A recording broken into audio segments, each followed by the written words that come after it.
মেয়েটি এয়ারপোর্টে ধরা পড়ে এক ব্যাগ ভর্তি হিরোইনের সঙ্গে। আর এই কেস থেকে বাঁচার জন্য তাকে দায়িত্ব দেয় একটা ব্যাংক ডাকাতি করার। ব্যাংকের সিকিউরিটি বাইপাস করে অনেক বড় একটা সুড়ঙ্গ তৈরি করে মাটির নিচে দিয়ে যে ব্যাংক চুরি করার পদ্ধতি, এটা দেখতে মুভির কাহিনী বা কাল্পনিক মনে হলেও পুরো মুভিটা একটা সত্যি ঘটনা অবলম্বনে বানানো হয়েছিল। ব্যাংকের লকার থেকে কত টাকা চুরি হয়েছে তার থেকেও বেশি ইম্পর্টেন্ট একটা ডায়েরি আর একটা নারীর দুজন পুরুষের সঙ্গে সঙ্গমের ছবি। তবে চোররা এই ডায়েরি বা ফটোর ব্যাপারে কিছুই জানে না। এই চুরি কমপ্লিট করতে করতে তারা কোন সমস্যার সঙ্গে জড়িয়ে পড়ে আর শেষমেশ প্রবলেম থেকে তারা কিভাবে বের হয় আর কত জনই বা বেঁচে বের হয়, সেটা জানতে হলে পুরো কাহিনীটা তোমাকে দেখতে হবে। গল্পের শুরুতে আমরা কয়েকজনকে স্নান করতে দেখতে পাই। সেখান থেকে একটা মেয়ে নিজের হোটেল রুমে গিয়ে একজন পুরুষ নয় দুজন পুরুষের সঙ্গে শারীরিক সম্বন্ধ করে, যেটা একটা প্রাইভেট জায়গায় হলেও একটা লোক জানালার বাইরে থেকে তাদের বেশ কিছু ফটো তুলে নেয়।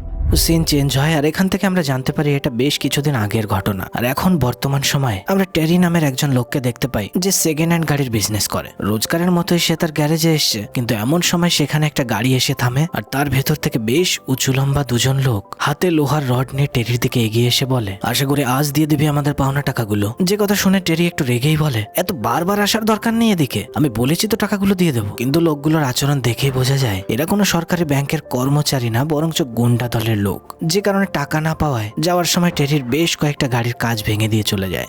আর এমন সময় গ্যারেজের সামনে আরো একটা গাড়ি এসে দাঁড়ায়। না, কোনো গুন্ডা দলের লোক না, মেয়েটির নাম মার্টিন। টেরি তার কাছে এসে দাঁড়ালে মার্টিন বলে, মনে হচ্ছে টাকার খুব দরকার তোমার, আমার কাছে বেশ বড় একটা কাজ আছে, করতে চাও কি? টাকার তার সত্যি দরকার। তাই টেরি কোনো কথা না বাড়িয়ে বলে, অবশ্যই। এই কথা শুনে মার্টিন তাকে বিকালে দেখা করতে বলে সেখান থেকে চলে যায়। এরপর সিন চেঞ্জ হয়। আমরা কিছুদিন আগেরই একটা ঘটনা দেখতে পাই। ঘটনা মাত্র 3 সপ্তাহ আগেরই। সরকারের দুজন স্পেশাল ডিপার্টমেন্টের এজেন্ট টিম আর গেল। টিম সিনিয়র পোস্টে আর সে গেলকে একটা নতুন মিশন দেয়, যেখানে মাইক নামের একজন লোকের বেশ ক্লোজ হয়ে তার জাসুসি করতে হবে। যাই হোক, টিম তাকে তার কাজ বুঝিয়ে দিয়ে সে পৌঁছায় নিজের সিনিয়রদের কাছে। আর এখানেই আমরা জানতে পারি মাইক আসলে কে। সিনিয়ররা টিমকে বুঝিয়ে বলে, দেখো তুমি যতটা হালকাভাবে নিচ্ছ ওকে অতটাও হালকাভাবে নিলে আমাদের চলবে না। ওর শহরের লোক ওকে মাসিয়া মনে করলেও আসলে ও একজন নেশাজাতক দ্রব্যের বেশ বড় ডিলার। আর সব থেকে বড় কথা, ও সাদা চামড়ার লোকেদের প্রচন্ড ঘৃণা করে। আর কিছুদিন আগেই একজন সরকারি এজেন্টকে ধরে ও তাকে প্রচন্ড টর্চার করেছিল,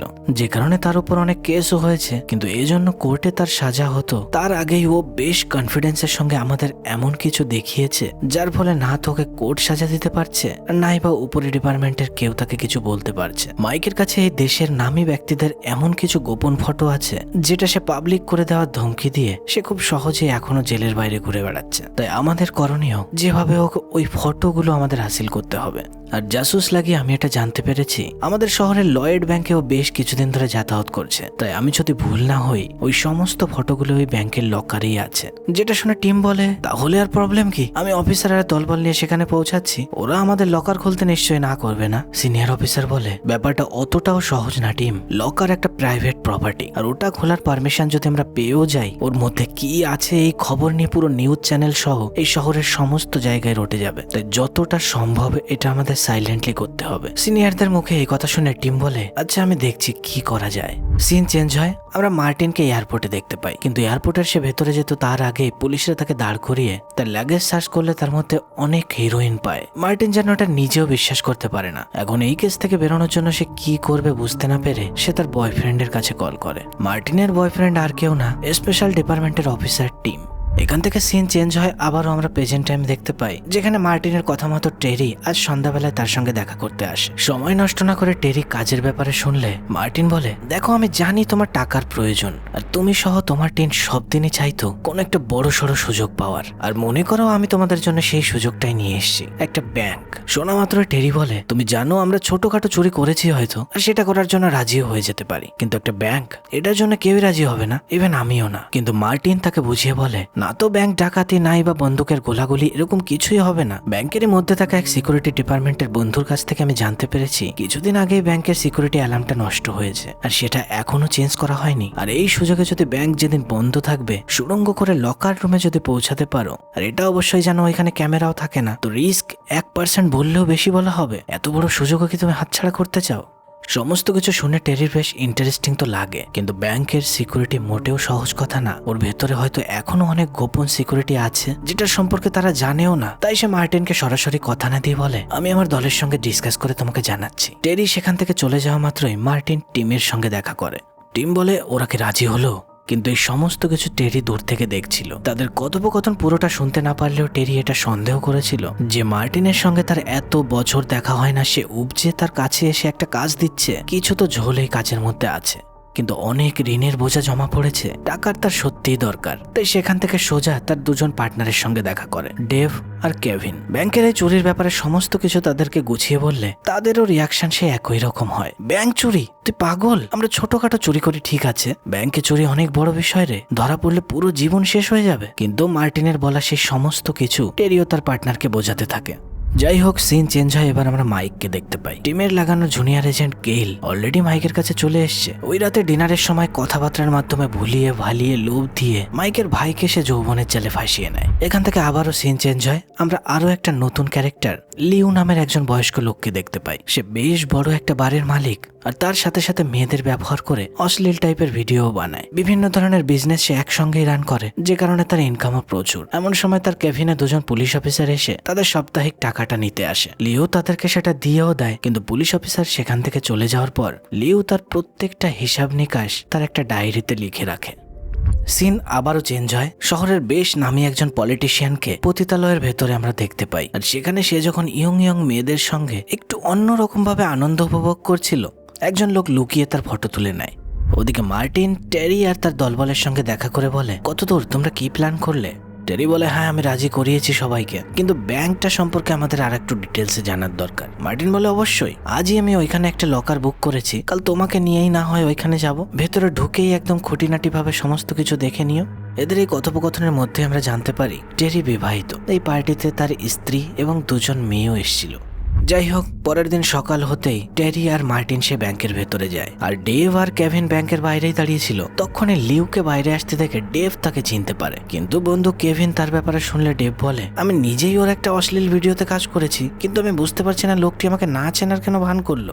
ওদিকে এতক্ষণে টেরিও লকারের ভেতরের সমস্তটা খুঁটিনাটি ভাবে দেখে নিয়েছে। তাই ব্যাংক থেকে বেরিয়ে ব্যাংকের আশেপাশের কয়েকটা ইম্পর্টেন্ট ফটো নিয়ে নেয়, আর সেগুলো নিয়েই তার বন্ধুদের সঙ্গে ডিসকাস করে যে কিভাবে সে ব্যাংকের মধ্যে তারা ঢুকবে। টেরির প্ল্যান অনুযায়ী ব্যাংকের একটু দূরেই একটা দোকান বেশ কিছুদিন ধরে খালি পড়ে আছে, তাই তারা ওটাই ভাড়া নেবে, আর ওই দোকানের ভেতর থেকে মাটির নিচে দিয়ে সুড়ঙ্গ তৈরি করে ওই ব্যাংকের ভেতরে ঢুকবে। এই কথা শুনে তার বন্ধুরা বলে, এত বড় সুড়ঙ্গ করা সম্ভব না, এটা ব্যাংক থেকে যথেষ্ট দূর। টেরি বলে, আমাদের দ্বারা সম্ভব না, তবে আমি এমন কাউকে জানি তার দ্বারা এটা কিছুই না। সময় নষ্ট না করে টেরি এবার তার সেই বন্ধুর কাছে পৌঁছায় যে সুড়ঙ্গ করায় বেশ এক্সপার্ট, নাম তার বম্বাস। প্ল্যান শুনে লোকটি বলে, হ্যাঁ আমি করে তো দেব, কিন্তু এর জন্য আমার স্পেশাল কিছু জিনিস দরকার, সেগুলো ছাড়া এত বড় সুড়ঙ্গ করা সম্ভব না। এদিকের সমস্ত প্ল্যান করা হয়ে গেলে সেখান থেকে ফেরার সময় টেরি মার্টিনকে বলে, আমরা যে দোকানটা ভাড়া নেব ওটা আমাদের নিজের কারোর নামে নিলে হবে না, আমার এমন একজনকে জানা আছে, সে প্রফেশনালি দর্জি, সে দোকানটা ভাড়া নিলে কোনো রকম সন্দেহ কেউ করবে না। তাই টেরি তার আরো একজন দর্জি বন্ধুকে এই কাজের জন্য রাজি করায়। সবশেষে ওই দিন রাতে টেরি তার স্ত্রীকে একটা সুন্দর হোটেলে ডিনার করতে নিয়ে যায়, আর সেখানে তাকে বলে, তুমি কয়েকদিনের জন্য শহর ছেড়ে চলে যাও, কারণ আমি এমন একটা কাজ করতে যাচ্ছি এর জন্য বেশ রিস্কও হতে পারে, আমি চাই না আমার জন্য তোমরা কোনো প্রবলেমে পড়ো। এই কথা শুনে তার স্ত্রী তাকে বাধা দিতে গেলে টেরি তাকে বুঝিয়ে বলে, বিয়ের পর আমি তোমাকে কোনোদিনও মিথ্যে কথা বলিনি, আর এটা মনে রেখো এই সমস্ত কিছু আমি শুধু আমার ফ্যামিলির জন্যই করছি, তোমার জন্য আর আমাদের ওই বাচ্চার জন্য, তো প্লিজ আমার কথা শোনো, তুমি কয়েকটা দিনের জন্যই তুমি তোমার মাসির বাড়ি চলে যাও। সিন চেঞ্জ হয়, আমরা মাইককে দেখতে পাই লিউয়ের সঙ্গে দেখা করতে আসে, আর এখান থেকে আমরা জানতে পারি এরা দুজনেই পার্টনারশিপে বিজনেস করে, তবে দুজনেই বিজনেসের দুটো দিক হ্যান্ডেল করে। মাইক করে নেশাজাতক দ্রব্যের ব্যবসা, আর লিউ করে অশ্লীল সিনেমা তৈরি করার ব্যবসা। তাই মাইক লিউকে অফার দিয়ে বলে, তুমি আমার থেকে নেশাজাতক দ্রব্য নিয়ে তোমার ব্যবসার মধ্যে ইনক্লুড করতে পারো, তাহলে তোমার এই ব্যবসায় আরো টাকা কামাতে পারবে। কিন্তু লিউ বলে, আমি কোনো নেশাজাতক দ্রব্যকে সাপোর্ট করি না, আর তাছাড়া আমি আমার ব্যবসা থেকে যথেষ্ট টাকা ইনকাম করছি, তোমার মতো বেশি টাকা কামিয়েই বা কি লাভ, যদি কিনা তার অর্ধেকটাই জেলের বাইরে থাকার জন্য পুলিশকেই দিয়ে দিতে হয়। এই কথা শুনে মাইক বলে, আমি পুলিশকে একটা কানা করিও দেই না, বাইরে থাকার জন্য আমার কাছে এমন কিছু সিক্রেট আছে যেটা আমাকে সমস্ত কিছুর ফ্রিডম দেয়, আর ওগুলো যাতে হাতছাড়া না হয় আমি সেই জায়গায় রেখেছি যে ব্যাংকে তুমি রাখতে বলেছিলে, আশা করি ওটা যথেষ্ট সেফ। সিন চেঞ্জ হয়, টিমকে আমরা সিনিয়রদের সঙ্গে মিটিং রুমে দেখতে পাই, যেখানে সিনিয়ররা তাকে কাজের ব্যাপারে শুনলে টিম বলে, কাজ আমি শুরু করে দিয়েছি, আর এটা আমি এত সূক্ষ্মভাবে করেছি যেটাতে ওরা যদি ধরাও পড়ে যায় আমাদের কোনো কিছু হবে না। ওরা কাজ করছে মার্টিন নামের একটা মেয়ের আন্ডারে, তোমরা টেনশন নিও না, আমি কথা দিচ্ছি খুব তাড়াতাড়ি এই কাজ সাকসেসফুল হবে। ওদিকে টেরি তার পুরো দলবল নিয়ে এতক্ষণে প্ল্যান মতো কাজ শুরু করে দিয়েছে। ব্যাংকের কিছুটা দূরে এসে ফাঁকা দোকানটা ভাড়া নিয়ে তার ভেতরে ঢুকে সুড়ঙ্গ তৈরি করার কাজ শুরু করে দেয়। বিশেষ কারণে ব্যাংক দুদিন বন্ধ থাকায় তাদের যা করার এই দুদিনের মধ্যেই করতে হবে। সুড়ঙ্গ তৈরি করার কাজ তারা খুব দ্রুতই করতে থাকে। বেশ কয়েক ঘন্টা কাজের পরেই তাদের এই সুড়ঙ্গ অন্য একটা দোকানের নিচে চলে আসে। আর প্রচন্ড ড্রিলিং এর কারণে ওই দোকানের মালিক একসময় অসহ্য হয়ে এই দোকানের বিরুদ্ধে পুলিশ কমপ্লেন করে দেয়, যে কারণে পুলিশও খুব তাড়াতাড়ি সেখানে এসে হাজির হয়। পুলিশ তাকে শান্তভাবে ব্যাপারটা বুঝিয়ে বললে এপাশ থেকে এদের দলের লোক পুলিশকে সরি জানিয়ে বলে, ওকে স্যার, আমরা যতটা সম্ভব সাবধানে কাজ করব। কিন্তু পুলিশ তার কথা মানে না, সে দোকানের ভেতরে ঢুকে একবার দেখতে চায়। কিন্তু অফিসার পুরোপুরি নিচে আসতো তার আগেই টেরি একটু উকি মেরে তাকালে ওপর থেকে অফিসার বলে, সুড়ঙ্গের কাজ তুমিই করছো, আশা করি একটু সাবধানে করো যাতে পাশের লোকের অসুবিধা না হয়। আশা করি নেক্সট টাইম থেকে এটা ধ্যান রাখবে। টেরি তার কথায় সম্মতি জানালে পুলিশ অফিসার সেখান থেকেই চলে যায়। কিন্তু এই ঘটনার পর এরা বুঝতে পারে যে এত রিস্ক নিয়ে কাজ করা তো সম্ভব না। তাই কোনো একজনকে বাইরে সব সময় থাকতে হবে যে সন্দেহজনক কিছু একটা দেখলে এদের খবর দিতে পারে। হাতে আছে আর 1.5 দিন, আর এর মধ্যেই সমস্ত কাজ শেষ করতে গেলে এখানেও লোকজন কম হলে চলবে না। তাই টেরি নিজেরই গ্যারাজের একজন লোককে ফোন করে এই দায়িত্ব দেয়। লোকটি ওই ব্যাংকের আশেপাশে একটা উঁচু বিল্ডিং এ উঠে পড়ে আর সেখান থেকে ওয়াকি টকি নিয়ে সমস্ত খবরাখবর তাদেরকে দিতে থাকে। কিছুক্ষণের মধ্যেই লোকটা দেখতে পায় একজন সন্দেহজনক লোককে, আর এটা আর কেউ না, টিম। অফিসার টাইপ স্যুট বুট পরা একজন লোক বাইরে উকিঝুঁকি মারছে। এটা ওয়াকি টকিতে শুনতে পেয়ে কেউ তার ব্যাপারে না বুঝলেও মার্টিন বুঝতে পারে এটা টিমই হবে। তাই সবার কাছে বাহানা করে বলে, আমার একটু দরকারে বাইরে যেতে হবে। মার্টিন সে দোকান থেকে বাইরে আসে আর সোজা একটা বারে পৌঁছে টিমের সঙ্গে ইনডাইরেক্টলি কথা বলতে থাকে। টেরির কিছু একটা সন্দেহ অনেক আগে থেকেই হচ্ছে, তাই বিষয়টা আরো পরিষ্কারভাবে জানার জন্য মার্টিনের পিছু করতে করতে সেও এই বারে এসে পৌঁছালে মার্টিনের কাছে এসে সরাসরি জিজ্ঞাসা করে, লোকটা কে ছিল, তুমি কার সঙ্গে কথা বলছিলে? এ কথা শুনে মার্টিন মোটেও ভয় পায় না। সে শান্তভাবেই বলে, তোমার কোথাও ভুল হচ্ছে টেরি, আমি কারোর সঙ্গে কথা বলছিলাম না, বরঞ্চ এই বারেরই একটা লোক আমার কাছে আমার নম্বর চাইছিল, হয়তো আমাকে পছন্দ হয়েছে। সিন চেঞ্জ হয়, টেরিকে আমরা গাড়ির মধ্যে দেখতে পাই। তারই সেই জুনিয়র এজেন্ট গেল তার সঙ্গে দেখা করে বলে, মাইক হয়তো কোনো বড় সড়ো কিছু করার চেষ্টা করছে। আমি এখনো ক্লিয়ার ভাবে কিছু বলতে পারছি না, তবে মাইকের ব্যাপারে সমস্ত ইনফরমেশন জানতে হলে আমাকে ওর সাথে সাথেই সবসময় থাকতে হবে। আর ও কাল এই শহর ছেড়ে অন্য একটা জায়গায় যাচ্ছে, তাই আমিও কাল ওদের সঙ্গে ওইখানেই যাচ্ছি। ওদিকে সমস্ত কিছু ঠিক আছে কিনা টেরি সেই বিষয়ে জানার জন্য বিল্ডিং এর বাইরে থাকা ওই লোকটার কাছে সমস্ত কিছু শুনলে ওয়াকিটকির এই ফ্রিকোয়েন্সি ওই শহরেই থাকা একটা রেডিওর সঙ্গে ম্যাচ হয়ে যাওয়ায় এদের এই সমস্ত কথোপকথন একটা লোক শুনে ফেলে। টেরি এবং টেরির দলবল এ ব্যাপারে কিছুই বুঝতে পারে না, তাই সুড়ঙ্গ তৈরির কাজ কোনো বাধা ছাড়াই তারা এক মনে করতে শুরু করে। কিন্তু এভাবে বেশ কিছুটা সুড়ঙ্গ করার পর একটা সময় হঠাৎ টেরি সেই সুড়ঙ্গ ভেঙে নিচের দিকে পড়ে যায়। এই সুড়ঙ্গ বেশ পুরনো, এটা 1600 শতাব্দীর তৈরি। আশেপাশে অনেক মানুষের কঙ্কাল পড়ে আছে, কিন্তু এতে তাদের কিছুই যায় আসে না। এই সুড়ঙ্গ পেয়ে তারা বরঞ্চ খুশিই হয়, কারণ এটা সোজা ওই ব্যাংকের নিচে দিয়েই গেছে। তাই তাদের কাজ অনেকটা এগিয়ে গেল বললেই চলে। সময় নষ্ট না করে ক্যালকুলেশন করে তারা সোজা ওই ব্যাংকের লকার রুমের নিচে পৌঁছায়। কিন্তু একদিকে তাদের এই খোঁড়ার কাজ, আর অন্যদিকে মাঝে মাঝে ওই ওয়াকিটকিতে জেনে নেওয়া যে সমস্ত কিছু ঠিক আছে কিনা। এই আদো আদো কথা ওয়াকিটকির ওপাশ থেকে একজন লোক বুঝতে পারলেও তার এটা বুঝতে অনেক সময় লেগে যায় যে যাদের কথা সে শুনছে তারা একটা ব্যাংক লুটার প্ল্যান করছে। তাই সেও আর সময় নষ্ট না করে এই সমস্ত ঘটনা জানিয়ে দেয় পুলিশকে। পুলিশও ওই ওয়াকিটকির রেকর্ড করা কথাগুলো শুনে বুঝতে পারে এতে কোনো সন্দেহ নাই এরা ব্যাংকের লকার রুমে ঢোকার কথা বলছে। কিন্তু এই মেশিন ট্র্যাক করে 10 কিলোমিটারের ভেতরে থাকা সমস্ত ওয়াকিটকির কথা, আর 10 কিলোমিটারের মধ্যে এই শহরে তো অনেক ব্যাংক। তাহলে আমরা কিভাবে বুঝবো যে ওরা কোন ব্যাংকে চুরি করার কথা বলছে? আর এখন ওয়াকিটকির ওপাশ থেকে আর কোনো নতুন কথা শোনা না গেলে তাই পুলিশ অফিসাররা ডিসাইড করে 10 কিলোমিটারের মধ্যে থাকা সমস্ত ব্যাংকে তারা কালকে গিয়েই দেখবে। এদিকে এদেরও কাজ যেহেতু প্রায় শেষ, তাই সবাই মিলে ডিসাইড করে আজ রাতটা রেস্ট নিয়ে কাল সকাল থেকে লকার ভাঙার কাজ শুরু করবে। কিন্তু সবাই ঘুমিয়ে পড়লেও মার্টিন ওই রাতে সুড়ঙ্গ দিয়ে পৌঁছায় ব্যাংকের লকার রুমে। মার্টিনের উপর সন্দেহ টেরির প্রথম থেকেই, তাই মার্টিনকে এবার হাতে নাতে ধরেই জিজ্ঞাসা করে, তুমি এখানে একা কি করছো? মার্টিন আরো একবার তার কথা ঘুরিয়ে পেঁচিয়ে সরাসরি কোনো উত্তরই তাকে দেয় না। আমার ঠিকঠাক ঘুম আসছিল না, তাই একটু লকার রুমে এসে ঘুরে ঘুরে দেখছিলাম। এভাবেই কথা ঘুরিয়ে পেঁচিয়ে এসে একটা সময় টেরিকে কিস করতে শুরু করে দেয়। আর ভোর হতে না হতে টিমের সমস্ত লোক লকার রুমে এসে শুরু করে একে একে সমস্ত লকার ভাঙার কাজ। ওদিকে পুলিশ অফিসাররা বুঝতে পারে যে শহরের এতগুলো ব্যাংক যদি তাদের খুলে খুলে দেখতে হয় তাহলে আজকের পুরো দিনটাই তাদের চলে যাবে। তাই তারা প্রত্যেকটা ব্যাংকের সামনে গিয়ে কিছুটা সময় দাঁড়াবে, আর তাদেরকে নিশ্চয়ই কেউ আড়াল থেকে অবশ্যই দেখবে আর তাদেরকে খবর দেবে। তো যে ব্যাংকের সামনে দাঁড়ালে ওয়াকিটকিতে কথা শোনা যাবে তারা সেই ব্যাংকে খোঁজাখুঁজি শুরু করবে। তাই একে একে ওই 10 কিলোমিটার ভেতরে থাকা সমস্ত ব্যাংকের সামনে গিয়ে তারা 5-10 মিনিট করে দাঁড়াতে থাকে। অনেক লকারেই তারা অনেক দামি দামি জিনিসের সঙ্গে বেশ টাকাও পায়, কিন্তু মার্টিন সবার থেকে একটু আলাদা হয়ে 118 নম্বর লকারটা ভাঙার কাজ শুরু করে। কিন্তু ওর ভেতরে কি আছে সেটা খুলতো তার আগেই সেখানে টেরি এসে মার্টিনকে বাধা দিয়ে তার হাত থেকে ওগুলো নিয়ে নেয়। টেরি ভেতরে থাকা ফটোগুলো দেখা মাত্রই বুঝতে পারে এ ফটো প্রিন্সেস মার্গারেটের। গল্পের একদম শুরুতে যে মহিলা দুজন ব্যক্তির সঙ্গে শারীরিক সম্পর্ক করছিলেন, আর সেদিন আড়াল থেকে যে ব্যক্তি ফটো তুলেছিল সেটা মাইক।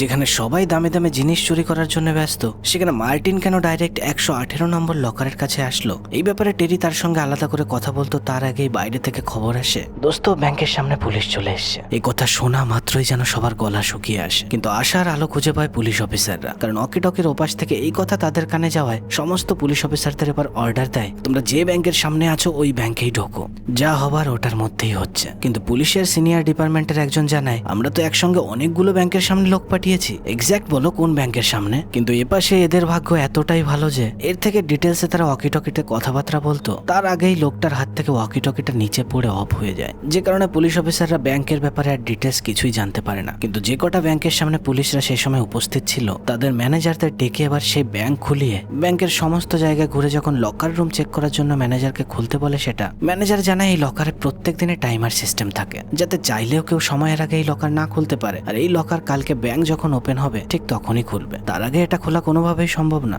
আর যেহেতু ওপাশ থেকে ওয়াকিটকিতে আর কোনো কথা শোনা যাচ্ছে না, তাই তাড়াতাড়ি করে তারা অন্য ব্যাংকে যেতে শুরু করে। এই পর্যন্ত ভাগ্য এদের সত্যি ভালো ছিল, কিন্তু যেহেতু ওয়াকিটকির ওপাশ থেকে কোনো আওয়াজ আসছে না, তাই টেরি আর তার দলবল এবার ভয় পেয়ে যায় হয়তো তাদের পার্টনারকে পুলিশ ধরে ফেলেছে। তাই তাড়াতাড়ি করে টেরি সবাইকে অর্ডার দেয়, এখানে সমস্ত জিনিস নিজেদের মধ্যে ভাগ করে তাড়াতাড়ি এখান থেকে বেরিয়ে চলো।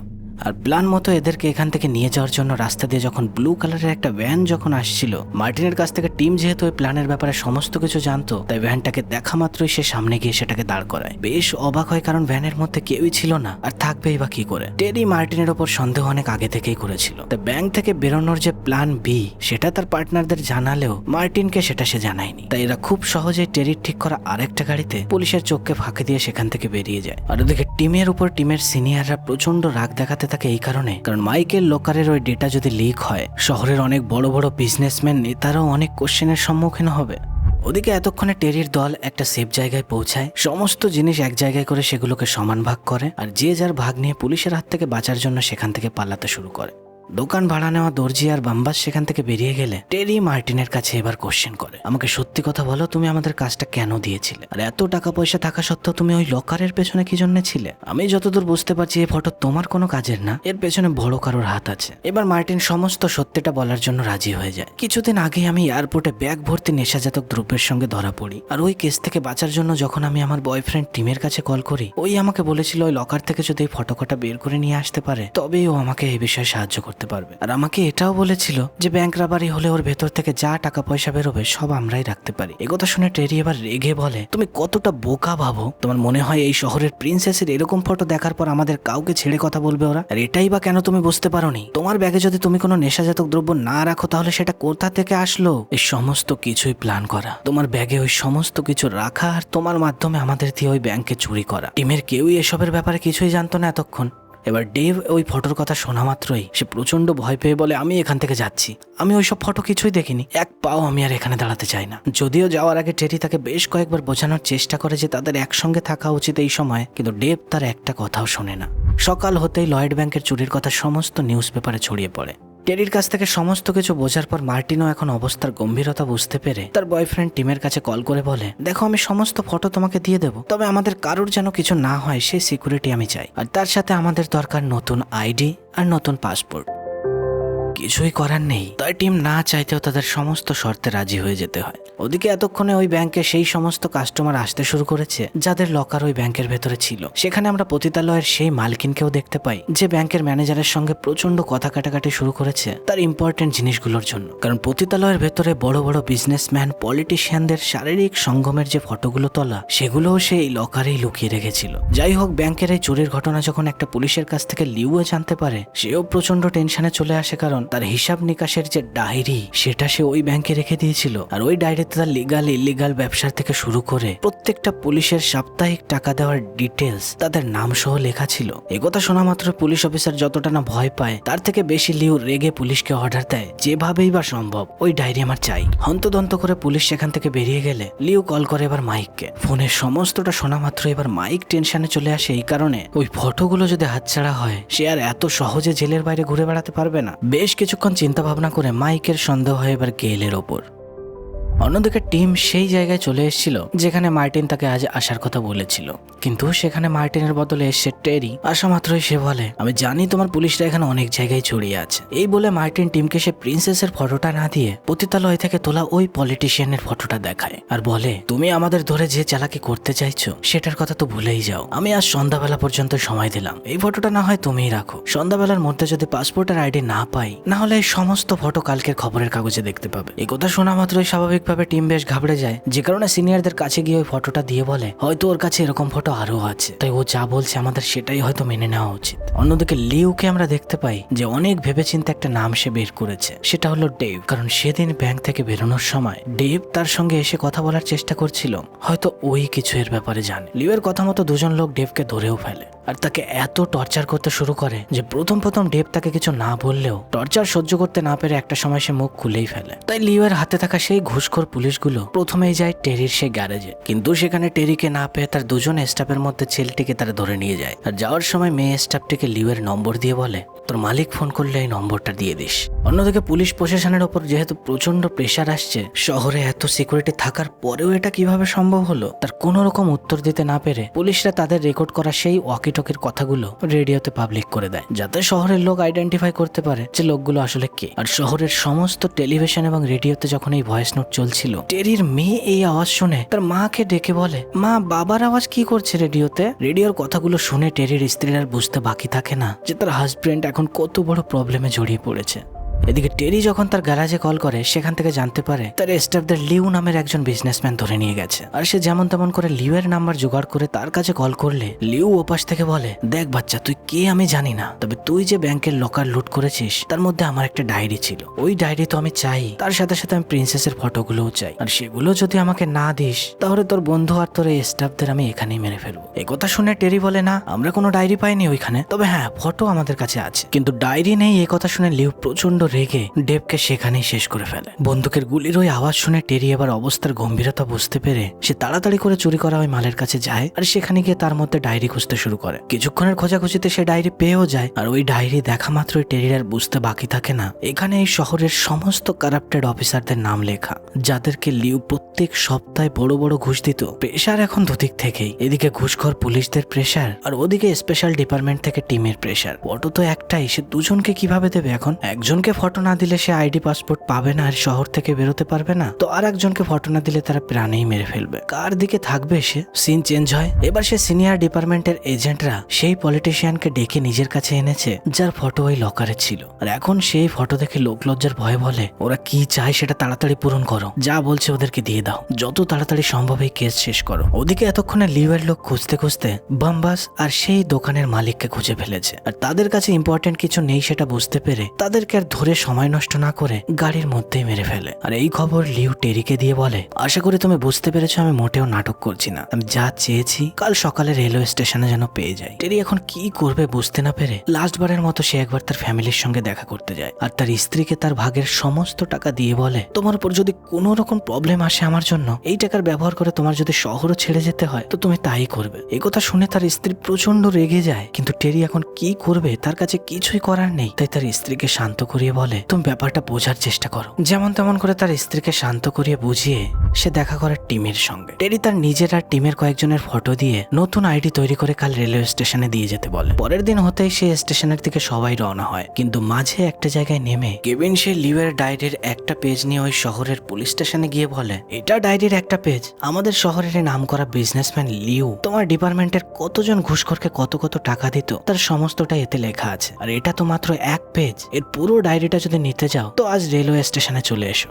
এতক্ষণে টেরি আর মার্টিন রেলওয়ে স্টেশনে চলে এসেছিল, আর সেখানে প্রথমে স্পেশাল ডিপার্টমেন্টের লোক টেরির সঙ্গে দেখা করে তাকে নতুন আইডি আর পাসপোর্ট দিয়ে তার কাছ থেকে ওই ফটোগুলো নিচ্ছিল। এমন সময় অন্যদিক থেকে এদিকে লিউ এসে টেরির সঙ্গে স্পেশাল ডিপার্টমেন্টের লোকদের থেকে সে ভয়ে সেখান থেকে আবার চলে যেতে থাকে। টেরির গ্যারেজের একজন স্টাফ লিউর সঙ্গে রয়েছে, তাই টেরি এবার তাড়াতাড়ি করে ছুট লাগায় ওকে বাঁচানোর জন্য। দৌড়ে সে প্রথমে লিউকে ধরে কয়েকটা গালাগালি দিয়ে বলে, শয়তান বুড়ো, এটা নে ডেভকে মারার জন্য তুই আমার সমস্ত বন্ধুদেরকে মারার প্ল্যান করেছিলিস তাই না? কিন্তু টেরি ওকে এর থেকে বেশি মারতো। তখনই লিউয়ের লোক এসে তার উপর গুলি চালাতে শুরু করে। টেরি যেন তেন প্রকারে একটা গাড়ির আড়াল নিয়ে দেওয়ালে লাথি মেরে একটা ইট তুলে নেয়, আর সেই ইট দিয়ে প্রথমে তো ওর হাত থেকে বন্দুক ফেলে আর প্রচন্ড মার মারতে থাকে এবার লিউয়ের লোকদেরও।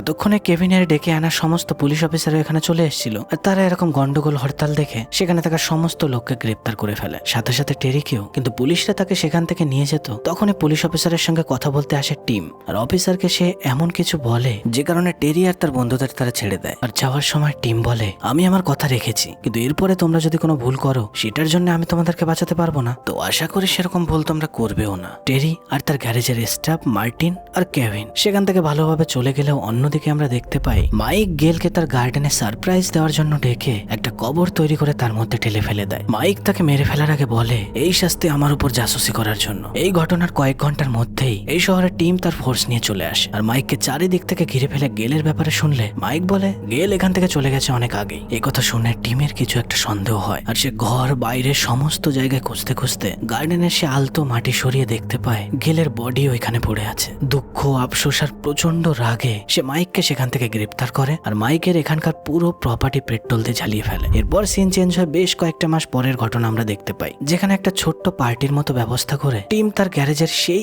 স্টাফটাকে তার পুরো দোকানটাই দিয়ে দেয়, আর তার বন্ধু ডেভের মারা যাওয়ার শোকে কিছুক্ষণ সবাই মিলে দুঃখ প্রকাশ করে একে একে আবার সবাই সবার বাড়ি ফিরে যায়।